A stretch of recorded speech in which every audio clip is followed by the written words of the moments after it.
Hello everyone and welcome back to our continued playthrough of Dragon Warrior 1 for the Nintendo Entertainment System. Today's video is going to focus on two items. We're going to go to the Cantlin Castle Town, and then we are going to acquire Edrick's token. So as you can see, we are starting out again in Cantlin Castle. Let's check our stats real quick. We are still at level 16. Nothing really has changed since the last video. Same goes for spells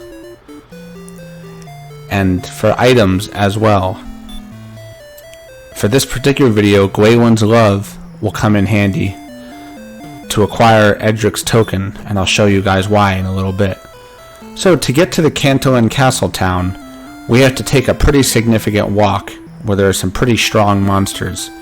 The best way to get there is to head over to the western continent and then head south past Hawkness Village. So that's the way we're going to head now. We'll follow the same path we basically took before, casting Repel as needed. Repel doesn't always work on monsters that are stronger than you, but I typically like to cast it anyway. So you'll see that most enemies will run away because of the level that I'm at.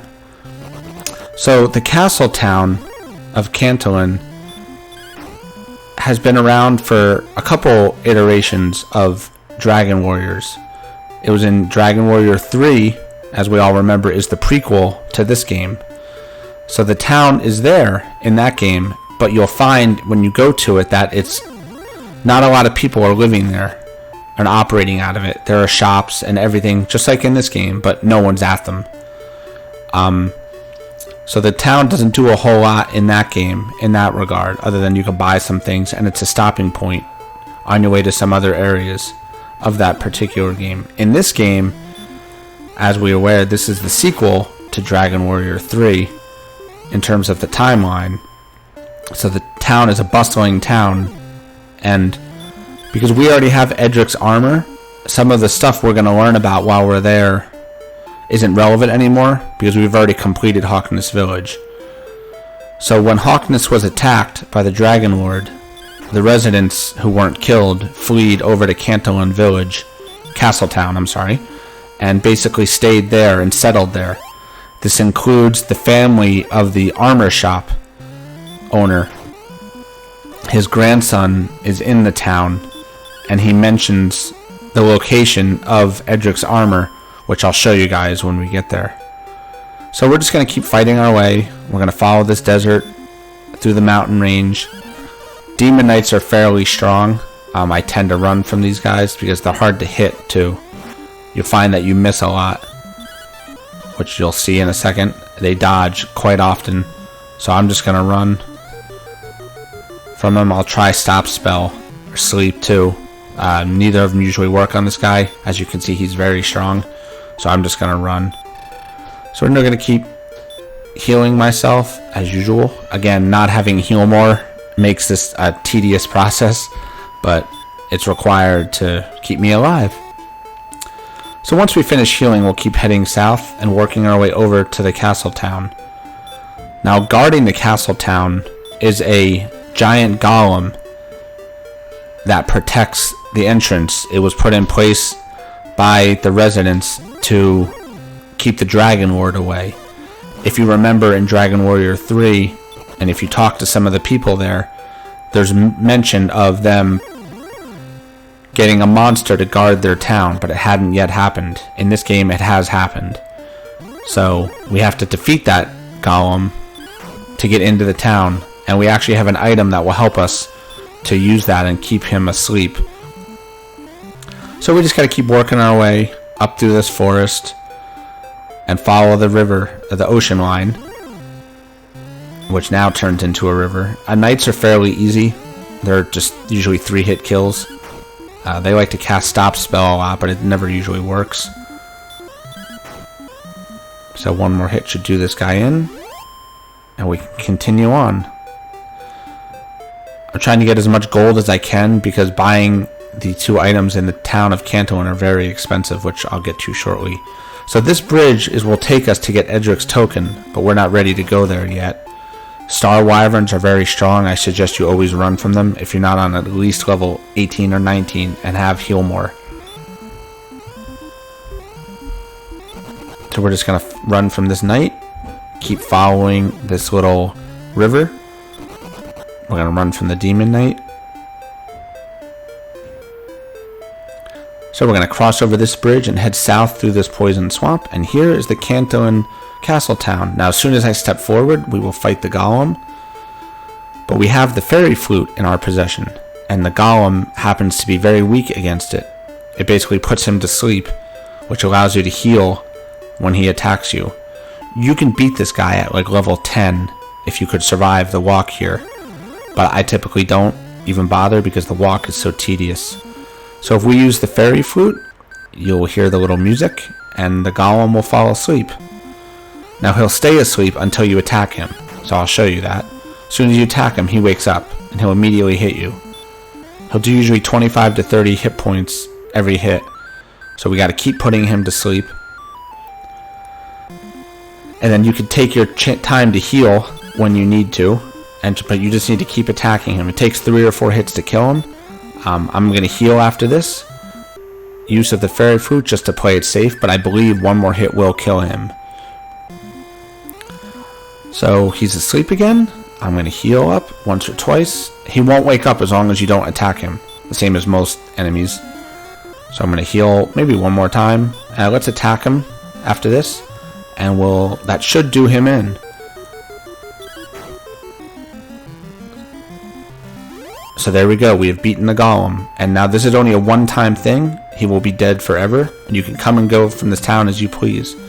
So we are now inside of the Cantlin Castle Town. As you can see, this is a pretty bustling place. There's many shops, armor shops. Pretty much everything here is useless with the exception of one of the shops that sells the fire sword and the silver shield. So as you can see, there are a lot of doors that require magic keys to open. There's really nothing in here. So we're just going to go back out. And we'll just wander around some more and talk to some of the people. Nobody seems to mind that I killed their monster protecting their town. But that's okay. Why not? So there's an inn. Some various shops that sell different things. A lot of people here are talking about the Dragon Warrior just because they're so afraid of him. You'll find that there's some of the people here do look familiar from Dragon Warrior 3 and what they say. Some people don't want to say anything. Now this building here, there are multiple ways to get inside of it, as you can see. There's some people we can talk to. The primary area of focus is that little patch of land right south of the water here. So we're going to go back out and then come back in.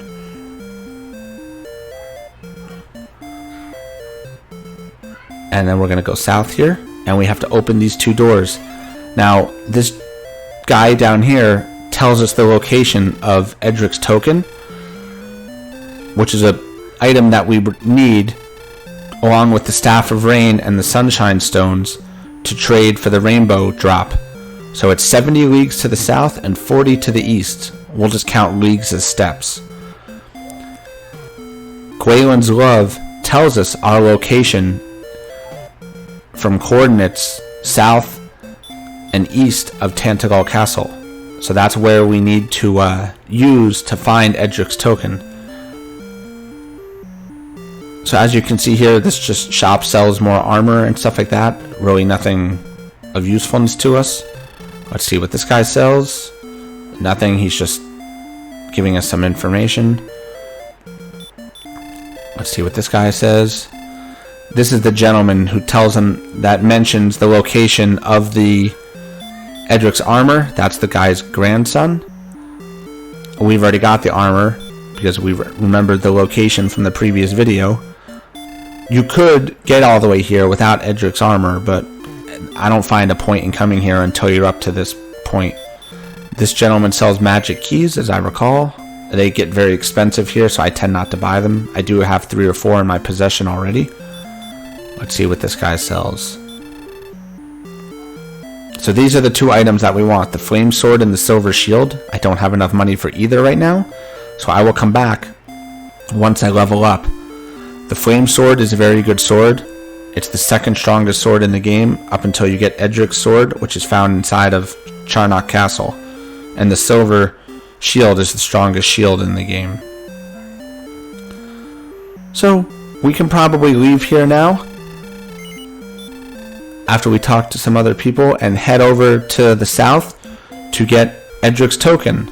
Now again, like I said, this token is used in conjunction with the Staff of Rain and the Stones of Sunshine to acquire the Rainbow Drop, which is needed to build the bridge over to Charnock Castle.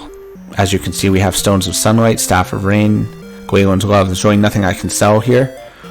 One of the unfortunate things of this game is if you bought the magic armor from Rimaldar, which I did in a previous video, and then you fight your way over and get Edrick's armor, the magic armor does not come back into your inventory to sell. It just basically disappears once you get Edrick's armor, which is unfortunate because you can sell it for half what you paid for it and put that money towards the flame shield and the silver shield. But we're going to head out now after we check out a couple more items. There's really nothing much else in here. Really the only thing for this town at this point is the two items, the sword and the shield. So we'll come back here later on. Just checking my health. I may stay at the inn real quick. It's 100 gold here. It's a little expensive, but just to restore my magic power. Okay, so we slept through the night. We're going to head on out now and go look for Edrick's token. So the token is basically was buried in a swamp in the past, and only a few people know who it is. The one gentleman in the town gave us the location. As you can see, we've run into a green dragon. This is the same green dragon who was protecting the princess. There are random fights throughout the world. As you get stronger, they show up. So we can beat them pretty easily now. So let's head over to the west and backtrack a little bit, and we'll head down to the south to get Edrick's token. As you can see, werewolves are pretty easy to fight off. You have to be very careful of who you fight here because you can get beat up pretty quick. Anything with the Magi in their name have the ability to cast sleep on you or stop spell, which are problematic. Especially if you're asleep and you can't run, they can beat you up pretty quick to the point of like 20 to 30 hit points every attack. So I keep constantly healed here because this part is harder than it seems right now. You should be around level 20 or so when you come here, but I like to do things early. So we're just going to head west and then we're going to go south back to that bridge that I showed you on our way here. These are the guys who can cast sleep on you, and there it is. So as you can see, they can beat you up pretty hard while you're asleep. You can try stop spell. It usually doesn't work. Oh, this time it actually worked.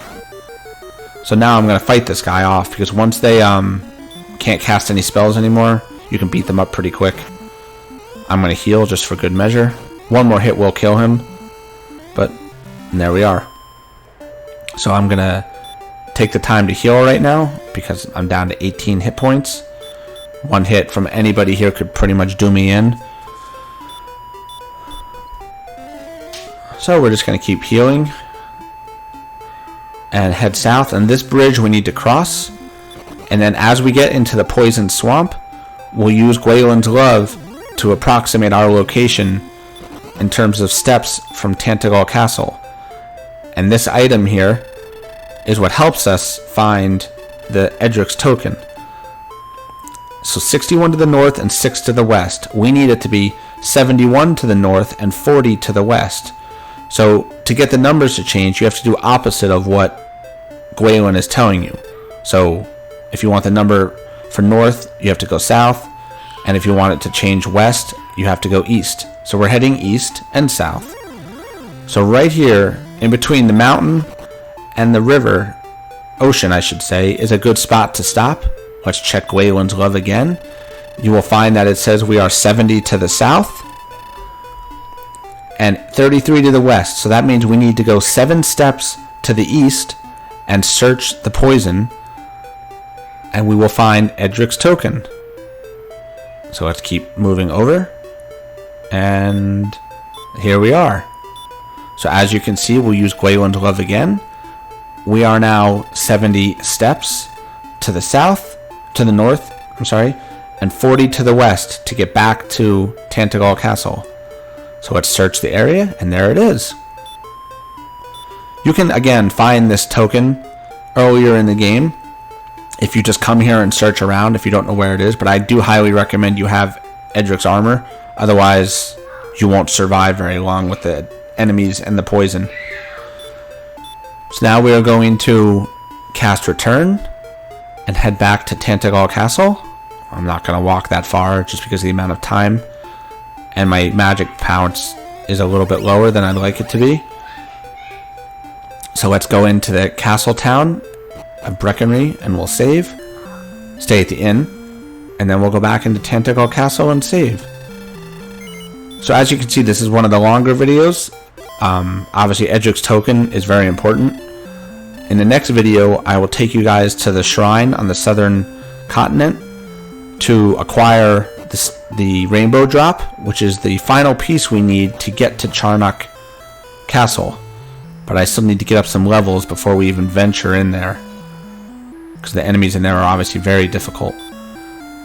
So let's go up the stairs and we will talk to the king and save our game.